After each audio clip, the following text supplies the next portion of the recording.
Here we go. Hello everybody. Hello Bruce. How you doing? Danny, good to see you. Jason will be joining us in about 2 minutes. And here we go. With any luck, he'll be getting right in there. And there's the man himself. Ah, Hello, you. How are you doing? how are you doing? I always love new technology. This is my first time doing Instagram Live, so I'm glad I did not screw up your entire presentation by not knowing how to get on. Well, I'm glad we had that little chat beforehand. Yeah. I just suddenly thought, I wonder how many of these Jason's done. Literally zero. It's like, I should probably let him know what to expect. I mean, this is, I think, the fourth one I've done. Okay. And the last one was with Mike Bashkin. And we had a really interesting time. I think we were trying to connect for like 15 minutes. Oh, wow. So, yeah, it's wonderful to see you right there, as expected, on time. Yeah, I do what I can to facilitate. I know you do. These live sessions, they only last an hour. Okay. So I'm expecting audience members to be chiming in as we go. One of which I know has already joined us, and that is a dear friend of both of ours, the wonderful Mr. John Stubbings. Oh, what's going on, John? How are you doing? So John, for the uninitiated, wrote an incredible book about the history of the acoustic guitar called "The Devil Is in It," and it mentions all sorts of incredible things. It's kind of three parts. It's a road trip through the USA that John undertook. It's the history of the instrument, the acoustic guitar as we know it and love it, and then there's also a third strand where he documents the ordering process of a bespoke instrument that took 10 years. And then right at the end, he talks about you and me. Because Because apparently it doesn't need to take 10 years. Doesn't have to take 10 years. Now, John's, before we met today, John sent through this. And it's the first question I thought we could address today. Hello, Chris Rowlands, Esquire. It's quite an involved question. I think we'll get some meat out of this. I mean, John tends to go into fantastic detail with anything he does. He says, Can you "I'm read in." it as a yes or no question so I can? It's tempting, isn't it? Speaking of Mike Bashkin, there he is. Hello, Mike. I'm intrigued. Wait, can you do a paid advertisement for Bashkin Guitars? If for the uninitiated, I think Michael builds one of the finest guitars in the world, and you guys definitely need to check out some of the stuff that he's doing because, man, every picture he posts, it's like, damn it, I wish I had thought of that. Donald McGreevy's just joined us. Hello, Donald. How you doing, my man? So, John Stubbings, author, thinker, player, and guitar collector. He asks, "I'm intrigued to know Jason Kostal's view on fashionability of guitar types." Oh, he wants my opinion on fashion. Yeah, he wants your opinion on fashion. 15 years ago, a short time ago in guitar time, few luthiers regularly offered OMs. And today most makers offer an OM or their take on an OM. The same is true of parlor guitars, smaller bodies like O's and double O's. Is this customer player-led or luthier-led? And the same goes for tone woods. Not long back, mahogany wasn't seen as a premium wood. Now it's everywhere. Or not, actually, because it's increasingly scarce. Are we all looking for something old stroke something new? And what do you guys predict as the next revival shape or tone wood? So pick the change out of that, your worship. Oh, yes. Yeah. Next question. So the simple answer is yes. What do you think? What are we going to see next? Well, so hopefully it's not the Martin Alien guitar. It'd be nice if that never really took off. Actually, so to start with the first part of the question, I don't necessarily agree with the idea that OMs popped up about 15 years ago. I mean, I think if you look back at the advent of the kind of modern Lutherie movement in the 60s, really the first guitars that were being customized were both dreadnoughts and OMs. Right. And, you know, dreadnoughts are probably a little bit more common and a little bit more prevalent in the folk scene in the early to mid 60s, but OMs were out there. And, you know, I think they've always had a place. I think where they started to take on in the Lutherie community was really kind of in the early 80s with Eric this Schoenberg advent of instrumental acoustic guitar, the Windham Hill, Narada records, you know. Essentially, when I started playing in the mid 70s, the OM was kind of the didn't start playing in the mid 70s. late 70s. Yeah. Yeah, 79 I think is when I first started playing. So, and yeah, well, I can't help that. But the reality is that the OM, if you wanted to play fingerstyle guitar, the OM was the only guitar out there. Right. And so I think in the 80s, you know, as you had the Will Ackermans and Michael Hedges and Alex DeGrassi and all these people that were taking acoustic music to a completely new level where the focal point was the acoustic guitar, not having it be a background instrument to vocals, there became this need for a new and refined instrument, and the OM became the foundation for that. Right. So I think the fact that you have luthiers doing OMs and doing a take on an OM, whether it be the advent of the small jumbo that, you know, Jim Olsen kind of created, exactly, or whatever people are calling it, I think that really came about as a result of players needing something that was a little bit better than what a stock OM could do. And as luthiers started building these, in order to give players a reference, they called them OMs, even if they weren't. You know, that's the hard thing when you give your guitars names that are unique. Until that name gets known by somebody, it's very hard to have a discussion. You know, if you say, like, this is my unicorn guitar, you know, the next question is, well, what is it comparable to? And then you say, well, it's an OM. So that doesn't narrow it down anymore, does it? So I think that's kind of, you know, when you see the OM being used a lot, it's really, some of them are traditional OM style and sizes. Some are a little bit different, but basically what the luthier is trying to do is give the player a reference for the size and maybe the tonality of it. But I do think they've been pretty prevalent in the luthier built community since about the early 80s or so. Right. And to this day, it seems to be kind of the foundation for fingerstyle guitars. I mean, you're seeing the modified dreadnoughts and jumbos and double O's and kind of all these different body shapes. I think, you know, to answer the second part, or I guess that was kind of the third part of John's question, you know, you have all these different models being offered. Why is that? Well, part of it is we just want to provide what our clients want. And I know when I was getting started and all I had was an MD and a double and an OM, and somebody would say, well, can you make a classical? Can you make a double O? Can you make a jumbo? And I always felt like, oh man, I'm missing an opportunity when I say no. But you also don't want to create those models until you understand what you're doing and have the ability to do it correctly and to the level that you want it to be. So I think offering different models is really nothing more than us trying to appease the market. I know for me, the small-bodied instruments tend to be very popular with the same clients that originally bought my MDs and OMs. You know, I get a lot of people that they buy an MD in their 40s, and then in their 50s or 60s, they say, you know, my shoulder hurts and I can't quite reach around the guitar or over the guitar. So now the double O or the MDW is kind of the ideal instrument for them.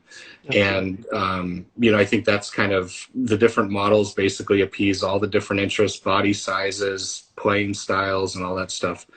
I don't really know, you know, what's next. I mean, there are innovative luthiers that are coming up with new shapes and new ideas. And then there are traditionalists that are sticking with what's been going on since the 1800s. And I think there's always a place for both of them. And I don't know that there's ever going to be a kind of a one guitar takes everything.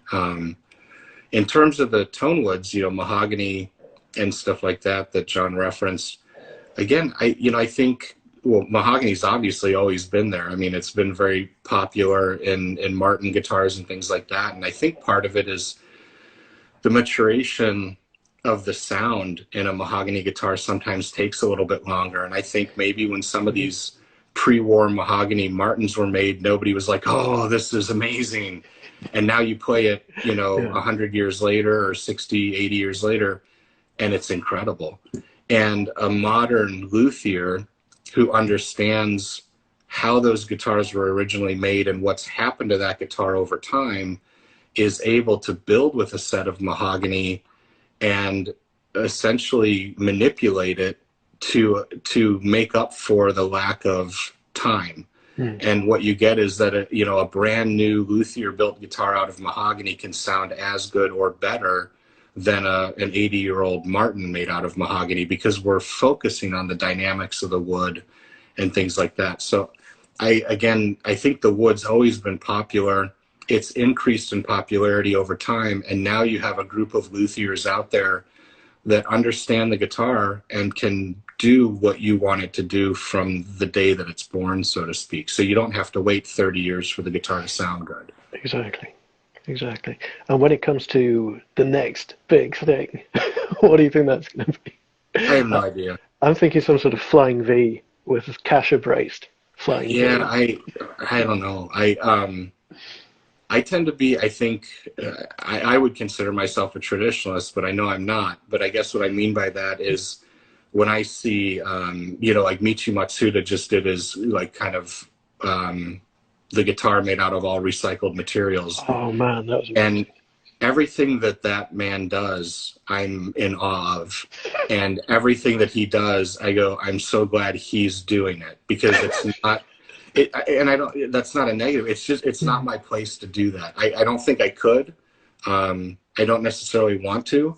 And so that's what's exciting about it, is that there are people like him that are pushing the envelope, and maybe in designing some new concept that he comes up with, people like me take 5% of that or 10% of that and add it into our builds. And now, guitars start to head in a different direction. But I don't necessarily perceive anytime soon there being some major breakthrough in the shape or design of the acoustic guitar that takes off across the board. I mean, you're always going to have little, factory and luthier built instruments that appeal to a certain group of people. But I just think that the acoustic instrument is primarily, a traditional instrument, and we want it to look a certain way and feel a certain way. I think that's part of the reason why instruments like McPherson's struggle a little bit to hit the full market, because just doing something like offsetting the sound hole, it appeals to some people, but the vast majority want it, right where it normally is. And so I think there's always room for new growth and new design ideas and things like that, but I don't necessarily see anything just sweeping across the guitar community and really taking hold. So, but that's why I get so excited about this. I mean, I talk about it all the time. Our community, I don't really view luthiers being in competition with each other. I mean, if anything, we're supportive of one another and raise each other up and help one another. And it's an incredible community. And I am in no way trying to be the best guitar in the world, the greatest guitar builder in the world. I'm trying to stay true to who I am and what I think makes a great guitar. And I'm trying to find a handful of people every single year that agree with that. And as long as I can do that, I can maintain my living, I can do what I do, and I'm happy. So given a world of, 7 billion people, if I'm only looking for 20, 25 people a year that think I'm doing okay, it's suddenly not that overwhelming. And I think each luthier is finding their own place and doing what they do. So I love the fact that I don't do what Michael Bashkin does or what Michi Matsuda does. And I love the fact that they are doing what they do, you know, and when people come to me and say, oh, you know, can you do something just like, you know, Michi Matsuda? My response is always, I think you should call Michi Matsuda. And it's not because I can't copy him or replicate him, but the reality is like, that's his world. And if people respect that and revere that, then they should have something that he's created. And I have no problem sending business, you know, away from me to get them into the hands of the right people. And so that's what's so cool about this is there's opportunity for builders to do their own thing and find their own place. And there's opportunities for players to find the luthier that's a right fit for them. Exactly. And, you know, anybody doing this that's going for global domination, I think is in the wrong place. I mean, and I feel bad for them because that's just going to be an emotional upset that you can't really recover from. Speaking of which, Mr. Paul Waller has joined us.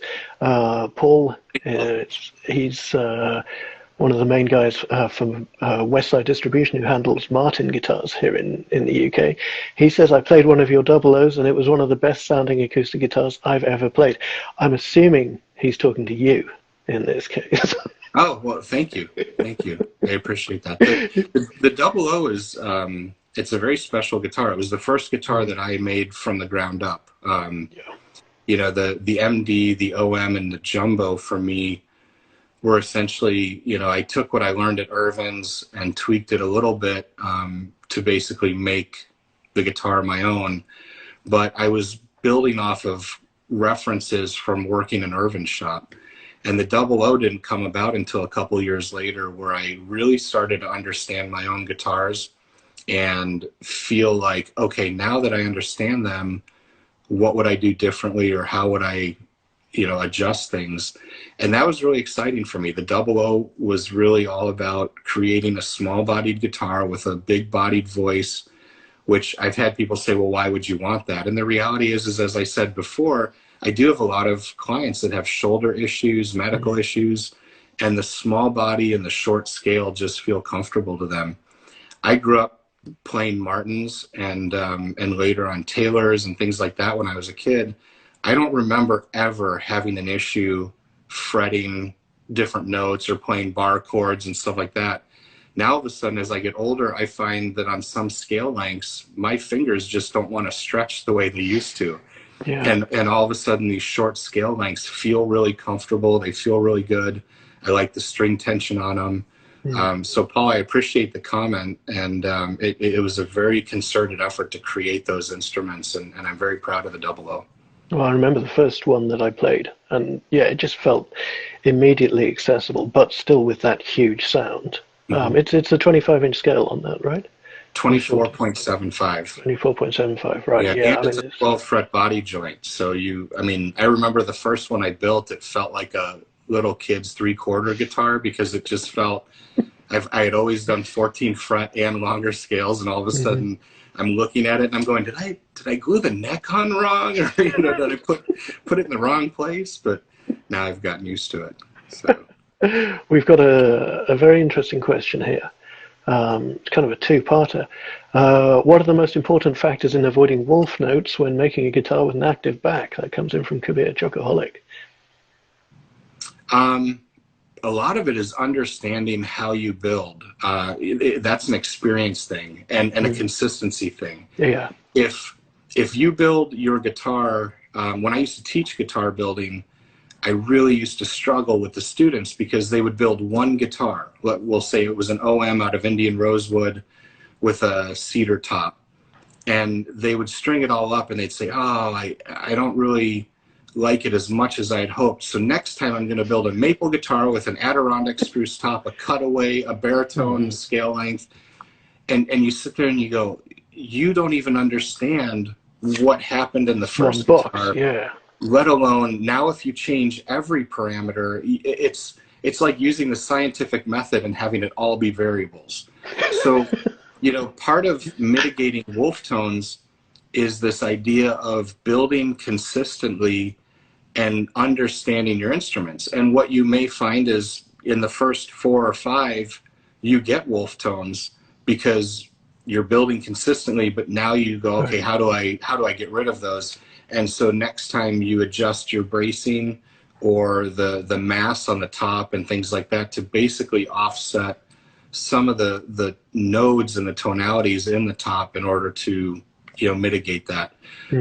And sometimes it just happens. It's building a guitar, if you're doing it right, is like playing a chess game, and you should never be thinking about the next move. You're thinking about 5 moves ahead.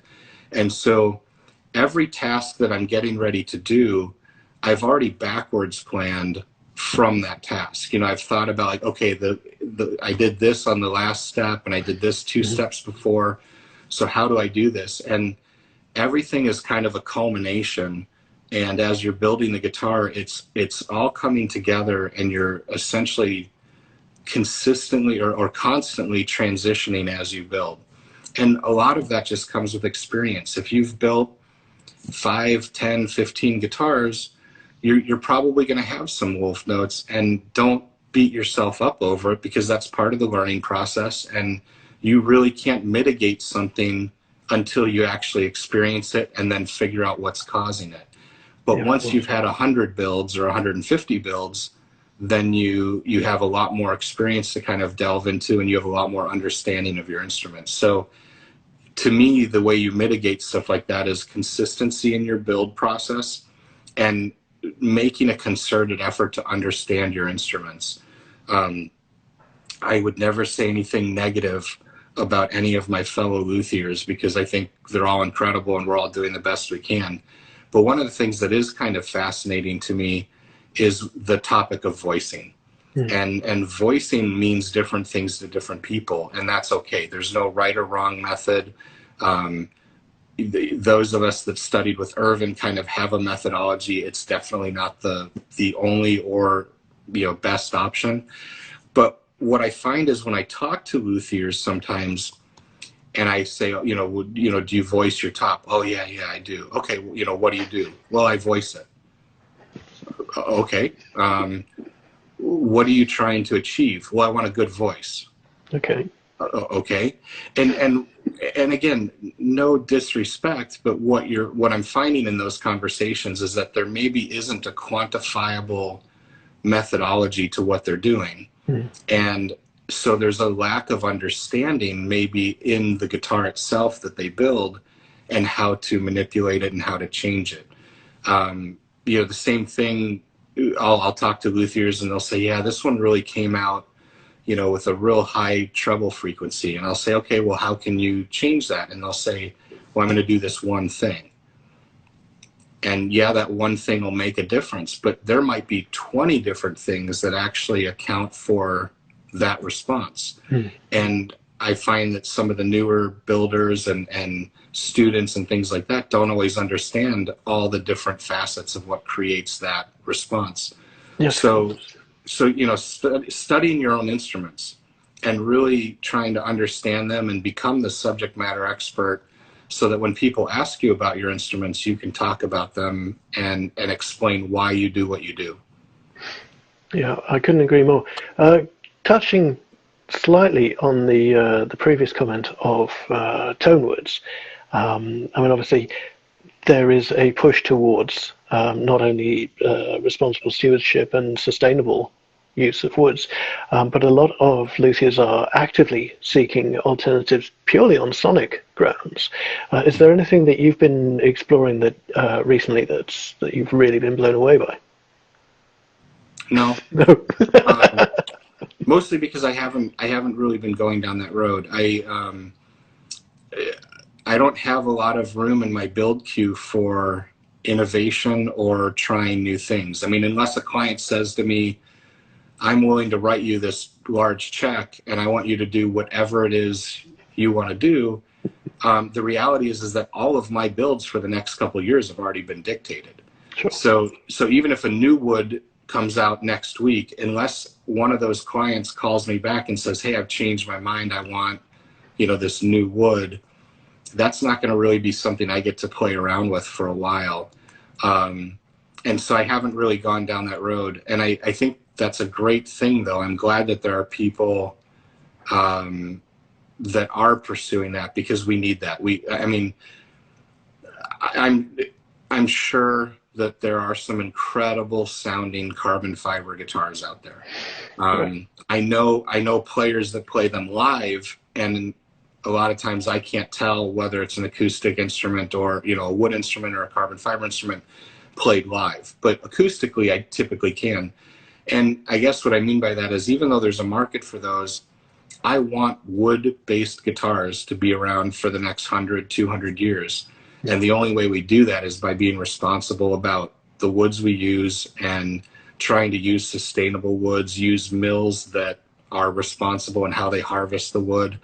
So, my focus is less on alternative tone woods per se, so much as it is buying wood from responsible sources, ethical sources, and being able to say, I'm building this guitar, and in doing so, I'm not making the world a worse place than what exactly. it is now.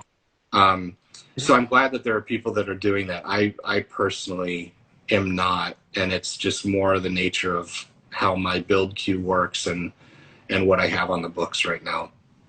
What I have tried to do is I've tried to get away from Brazilian rosewood. My first almost, probably 8 years of doing this, I had like a 98%, Brazilian rosewood build, and that's all everybody wanted. And at the time, I had great quality wood, and it was purchased from ethical sources, things like that. But the reality is now I can't get the quality of wood that I want ethically, and feel good about building with it. So I still have a couple sets, and I'm willing to use those. But I'd say in the last 2 years, I've tried to draw people away from that so that, I can continue to build and make great guitars and things like that. So I am doing some little things on my end, but in terms of a new, wood that I've never built with, that I think is kind of the new big thing, I don't have anything to add to that. Sure. Well, Dalbergia is not really my sound, never has been. But when people are asking for a brass guitar, which way are you pointing? Are you going to another rosewood or Wenge, or what do you? I typically start with Madagascar or Honduran rosewood. In my opinions, those are the two that are kind of most closely sonically equivalent.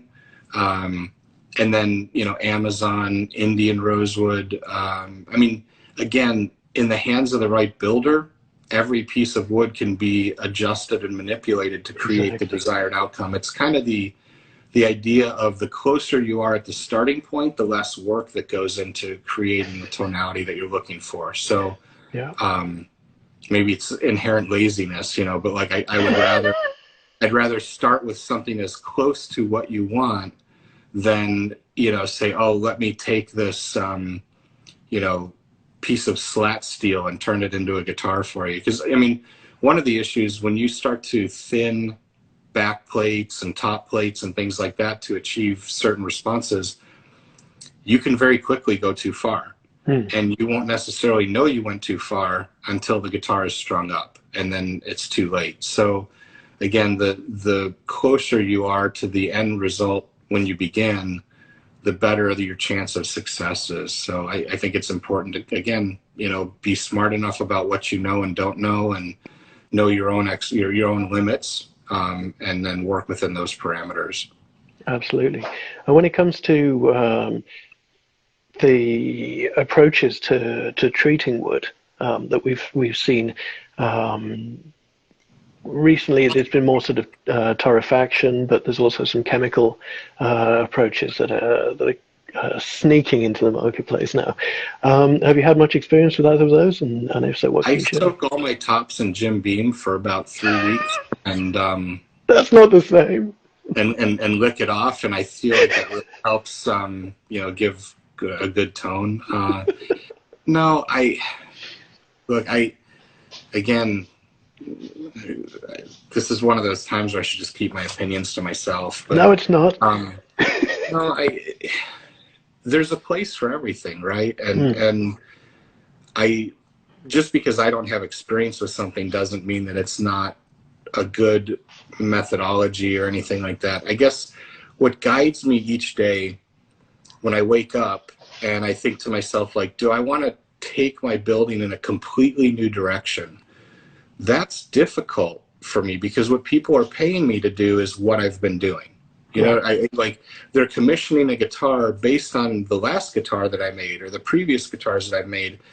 And if I call them up and say, hey, I know you wanted me to do this, but I've decided to go in a different direction, that may or may not appeal to them. And so, you know, I think there's a place for torrefied woods and chemically treated woods, and the people that are building with them seem to be doing really good jobs, and people really like it. I guess my overall attitude is, as a professional luthier, and my definition of that is somebody that relies on being a luthier to make a living, meaning no side, you know, primary job or anything like that.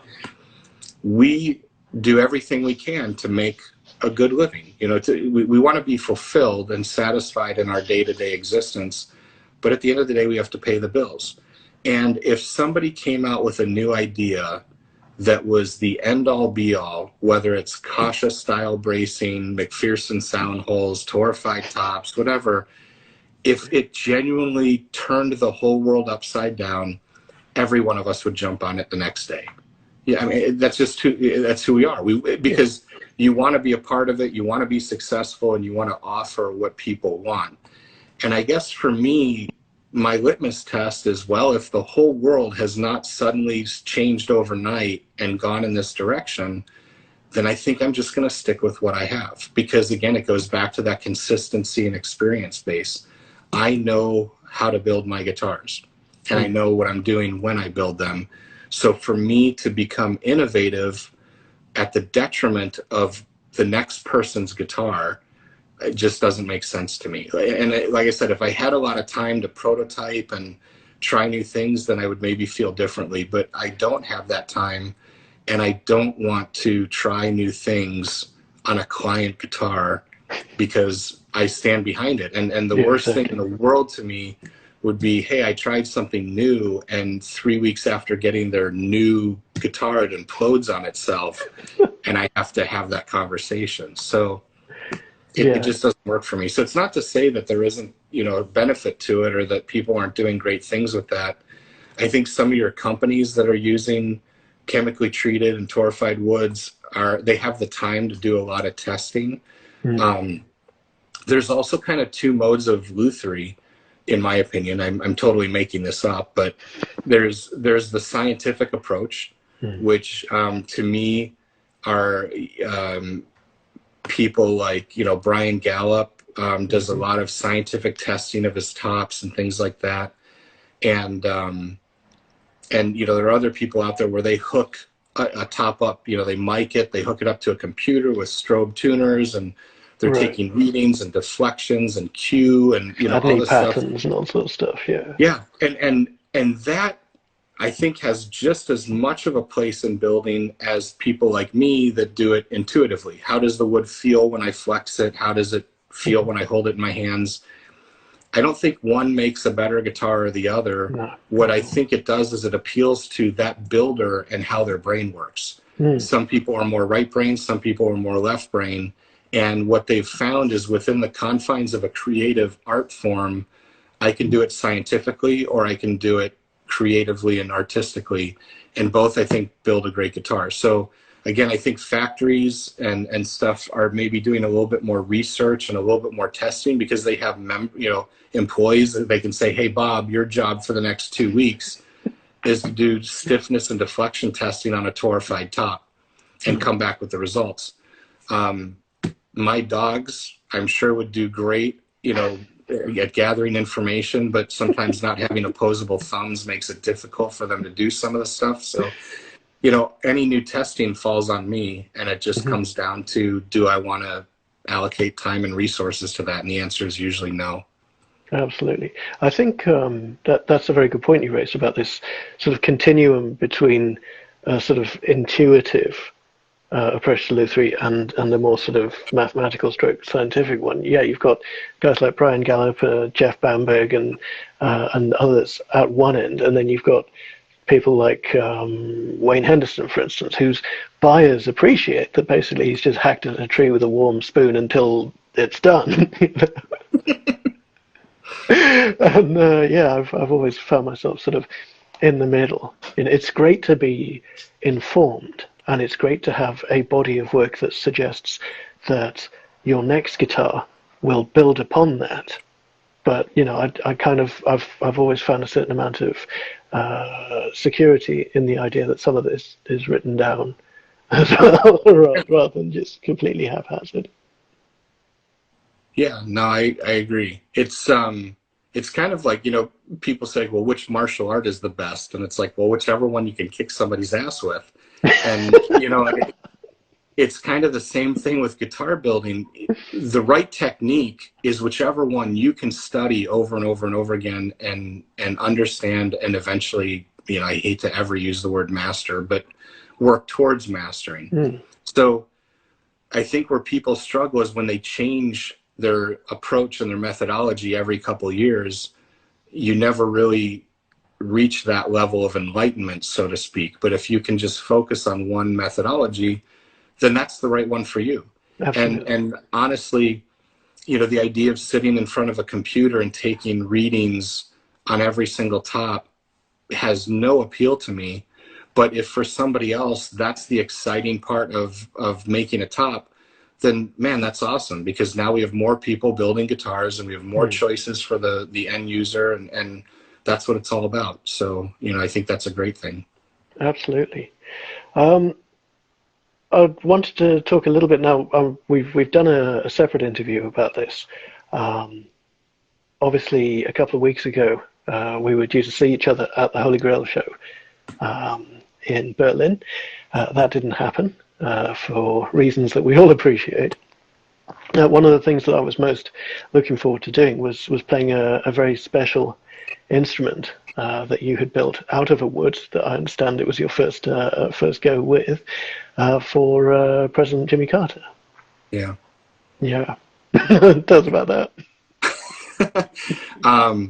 It was a great experience. That was one of those situations where basically I was told, we'd like to send you a set of wood from President Carter's farm that he cut down. You've never built with it, but we'd love for you to build a guitar on his behalf. Are you interested? And that was an easy, unequivocal yes. I didn't even have to think about it. It's exciting because the wood itself has a backstory. It was planted by President Carter, cut down by President Carter, and he picked out the 3 sets that he sent me, and it worked out really well. And there was a lot of mitigating factors that made the expectations a little bit lower. One of them was that essentially, when this guitar was all done, if I didn't like it and I didn't feel like it was representative of my work, I had the option of essentially saying, I'm respectfully backing out of this. So sure.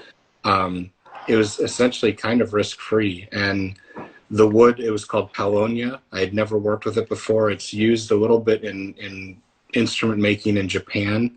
But primarily it's a decorative tree. It has some nice floral blooms, and, people plant it because it just looks nice. But from a tactile standpoint, it was not very enjoyable to work with, as a tone wood.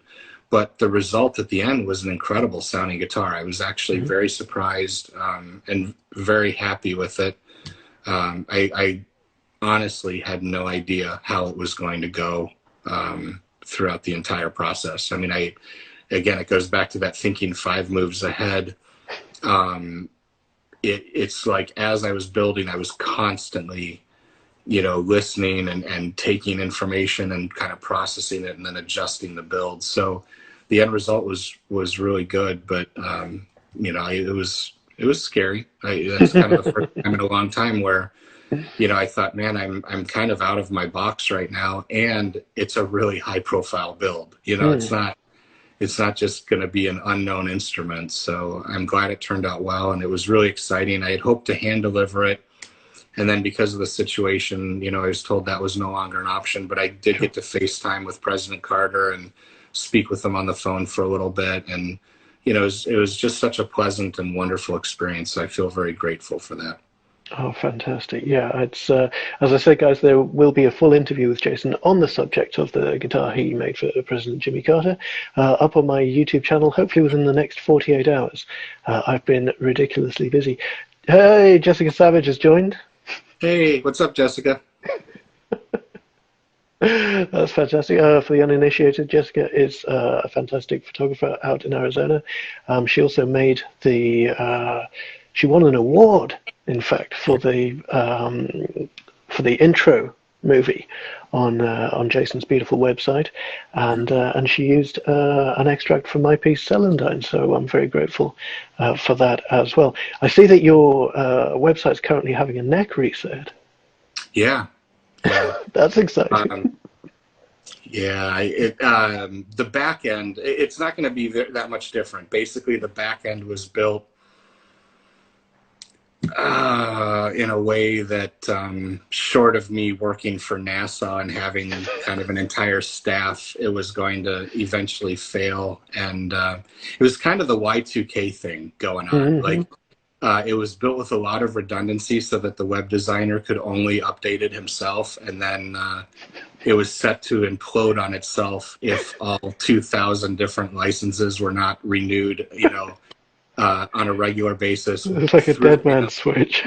Yeah, it was just very poorly done. And so I love the way the website looks. Actually, Jessica was very instrumental in the actual look of it. So when you look at it, how it looks, that was Jessica. All of the insane crap on the back end was somebody else. And so what's happening right now is I contacted GoDaddy, and the guy that looked at it said in 15 years of doing web design, he had never seen a more horribly put together system. And so I have some people that are working with me right now to basically rebuild the back end so the front end still looks the same, but I myself can, you know, update it without having to like sell off a leg or anything like that. So that'll be useful, I think. Guys, please do feel free to chip in. This is a Q&A, so get involved. I'd like to ask you, Jason, what you've got going on at the moment. What's on the bench? Mostly just making a lot of TikTok dance videos. I saw that. Yeah. Yeah. So just, you know, trying to really kind of connect with the younger generation and be a part of that. That's where the money is, baby. That's what I've been told, and so I'm trying to really grow the brand. And so on the bench right now, I've got a series of, actually, it's kind of interesting. I have an OM, an MD, an MDW, and a jumbo all being built right now. Oh, wow. So the only one not being made at this time is a 00. So it's neat because I'm kind of building 4 of the 5 models that I offer. And that's pretty exciting. So I've got those going on. They're kind of almost ready to head into the spray booth. And then I've got another batch after that of 2 OMs, an MDW, 2 MDWs and 2 OMs. So I try to work kind of in batches of 4. I find that less than that, and I feel like I'm wasting a little bit of time, and more than that, and I start putting like the wrong neck on the wrong guitar, and you know, kind of losing accountability. So 4 seems to work for me. And it's hard because there are certain things where you do 4 at a time, you know, joining a top. I can join the top, go on to the next one, go on the next one. You know, just kind of keep going from there. But then there's certain procedures where it bottlenecks, and now I'm just working on one guitar until it gets to a certain point, and then I go and work on the second one and the third one. So it's not a production mindset. It's just more the idea that I can save a lot of time by doing some procedures, you know, in batches of 4. So that tends to be kind of how I work. You haven't gone full Jim Olsen yet, though. No, I mean, the running joke, Jim is a very dear friend of mine, and he spends half of his year here in Arizona, and it's the first time we ever really got together. He came to visit me, and you know, he's so humble and so gracious, and he's like, oh gosh, golly, Jason, I just don't know how you use all these chisels and do all this stuff. And, you know, and then we talked about how he builds and how I build. And he went back home, and maybe like a month and a half later, he sent me a photo that, you know, basically said, oh, in the month and a half since we got together, here's what I've been working on. And it was a photograph of like 35 completed bodies. And I sent him an email back that says, well, here's what I've been working on since you left. And it was a picture of a neck blank, you know, and it was like, so, I mean, I love him, and I've actually learned a lot from him, because his approach is very process oriented. And how can we refine a process? How can we do it? You know, things like that. And so I actually have learned a lot from him, and I've adapted some of my building to use concepts or techniques that he's told me about. But I'm nowhere near where he is. And there are days that I wish I was, because it would be nice to build for 6 months and then take 6 months off or whatever. But sure. I also really enjoy the process, you know, so I enjoy, you know, building the guitar itself. So. Absolutely. Well, it only took a little prompt, and suddenly we've got a deluge. BK314159. He's obviously staying very anonymous, but we both know who he is. Do you think you'll ever offer a cutaway on your 00? You know, I don't know. The big issue for me with the cutaway is I want it to look good. Right. And when I first came up with the 00, every cutaway design that I came up with just did not feel organic to me. It felt very forced. And the design aspect of it is something that when I look at that guitar, I want to be proud of how it looks and everything else. Being that it's a 12 fret and such a small body, personally, I've not struggled much to play in the upper register if I want to. But I see the value to a cutaway. I think part of it is that around the time that I first started entertaining the idea of trying to come up with a cutaway on the 00, I came up with the MDW. Right. And that is a 12 fret with a cutaway. It's slightly larger, but not that much larger. And so again, it's kind of like it found that place within the 12 fret community that wants a small body guitar, somewhat shorter scale length. It doesn't mean I won't ever add a cutaway to my 00. It just means that for right now, I just haven't found one that visually looks good to me. That's probably the best answer. That's fair enough. Paul is back. Have you ever built or been asked to build a Weissenborn style instrument? Oh, I have. I haven't built one. I got asked to build one. Actually, one of my clients, actually my first guitar teacher, well, not really my first, but my first guitar teacher for fingerstyle guitars, a guy named Dan Schwartz. Mm-hmm. And he is an incredible guitar player and also an incredible Weissenborn player. And when we first set out on that process of building a guitar for him, he had asked me if I could build a Weissenborn. And I don't play them. And so much like any other instrument, I feel like one of my commitments to my clients is to be a subject matter expert and help guide them in what is right for them. Mm-hmm. And it's part of the reason why I don't do mandolins and, you know, classical guitars. I mean, I've done one nylon string instrument as a crossover, but I don't do classical or flamenco guitars.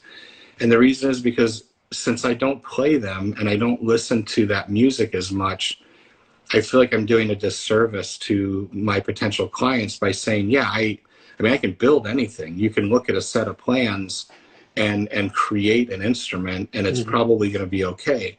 But at my level, there is an expectation that I know what I'm doing and I have the experience and knowledge base to do it well. And that's just one of those instruments. Even with Dan, I wanted more than anything to build him the Weissenborn because that's what he's playing pretty exclusively these days. Mm. But I also knew that if I built that, it was completely out of my realm of understanding and knowledge. And I just wouldn't even be able to evaluate it when it was all done to know whether or not I built a good instrument. And in the end, I had to kind of maintain my own personal integrity and say, as much as I'd love to do it, I just can't do it. And so we went with an OM instead, and that's great. But there's a lot of instruments out there that, from purely a educational standpoint, I would love to build. But again, it's time and what people want from me. Absolutely, time and resources. I think the last question for today, because obviously Instagram only gives us an hour, sadly, but you will be able to revisit this chat for the next 24 hours, I believe, guys. And you know what? I'm going to try and save it and stick it on my YouTube channel as well. Thomas asks, after the MDW, would you have a new body shape you could add to your offering, maybe a parlor size? I would counter that with like a 19-inch Prairie State. Of course you would. Right now I have nothing in the queue. I'm not even really thinking about it. Like I said, right now, what I'm trying to do is just stay true to what I'm building, and continue to learn about it and continue to refine it, and really get to the point where, I feel like, okay, this is everything that I want it to be. A new body style for me would be not so much about trying to appease, the current trends or whatever, but like, what does it offer that my other instruments don't? Right. And a parlor, to me, would not add much more than the 00 does, because typically a parlor is kind of a higher treble response. It's a little bit smaller than the 00 and all that stuff. But if I were to build it, because the tone that I go for is kind of a full-bodied tone. It's robust, yeah. I would then be voicing it, embracing it in a way to create a sound commensurate with my 00. So the only thing I would have achieved is a slightly smaller body, but attempting to achieve the same tonality of the 00. And that to me doesn't really make sense. If I really wanted that parlor sound, then I could see kind of maybe going in that direction. But for me, I like the balanced guitar, I like the bass response, and that's usually not something that you correlate to a parlor guitar. And so, I know that if I started making a parlor, I would be focusing on trying to get it to sound like a 00 or an MDW or an OM. And so in that regard, I would just be, it's one more custom case I have to make. And I just don't know that it would really have enough of a huge market to be worth the time and effort. Well, exactly. I mean, this idea of overlap between body styles is one of the things that drove the design of the MTW when we were first talking. It was like, what are we looking for that doesn't already exist? Yeah. I think the big thing that, if anything, is exciting me right now, there is the idea that I would like to make an electric guitar in the future, but not as a production thing. It would probably be for existing clients, things like that. And I wouldn't do a lot of them. But it's more the idea that I kind of got away from the electric guitar for a number of years as a player and things like that. And when I see what boutique builders are doing with the electric guitar, it's stunning to me. I mean, that's where you talk about, bass builders and electric guitar builders are where new shapes and new ideas come out every day, and they're embraced. Yeah. So the acoustic guitar is like the violin or the classical guitar. Like, no, you have to stay traditional. And this is all you get. Yeah, and on the electric side, it's kind of the sky's the limit. So I really appreciate the electric guitar. I love it, and I think I could build some beautiful instruments, because now my understanding and appreciation of really high quality woods is there. The problem for me is everything that I find appealing in an electric guitar has already been done before. So again, it's the idea that I'm not the Michi Matsuda guy in terms of creativity. And so I don't sit here and dream of new body styles and shapes and pickup configurations in my head. I think, man, I would love to build a classic Les Paul or a PRS or a 335, but just use out of this world woods and things like that. And then I think, well, if I'm doing that, that's already being done by a handful of boutique builders. It's being done by custom shops. So if I do it, I'll do one or two of them, and it'll be because a client asked me to, but it's not going to be like on my website as Jason's now an electric guitar maker. Sure.